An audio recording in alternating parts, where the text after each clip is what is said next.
আপনার শাকিরুদ্দিন শেখ। আমি আর শান্তিপুর থেকে এসেছি। আমার এই গাড়ির প্রবলেম ছিল সাইলেন্সারের। মানে আপনার এই গাড়িটা প্রবলেম ছিল সাইলেন্সারে।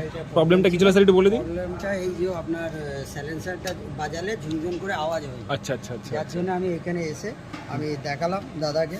দাদা বললো একটু ওয়েট করেন, আমি দেখব।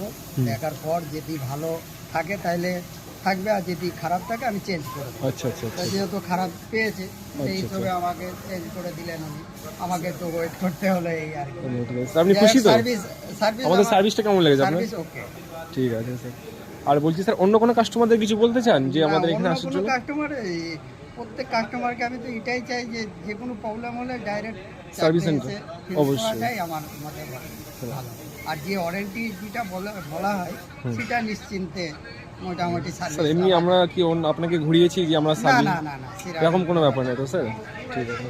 আর এটা হচ্ছে আপনার মেটেও 350 গাড়ি। এই গাড়িটা এসেছিল, এটা সাইলেন্সারের প্রবলেম ছিল, সাইলেন্সারের ভিতরে ঝনঝন ঝনঝন শব্দ হচ্ছিল। শব্দ হচ্ছিল, সেটা দাদাকে দেখানোর পর দাদা আমাকে চেঞ্জ করে দিল। আমার যেহেতু ওয়ারেন্টি ছিল। আচ্ছা আচ্ছা, ওয়ারেন্টি ছিল স্যারের।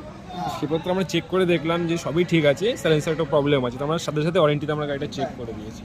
আমার ভালো লাগলো, চেঞ্জ করে দিলেন, এইটা আমাকে ভালো লাগলো। ঠিক আছে স্যার, থ্যাংক ইউ।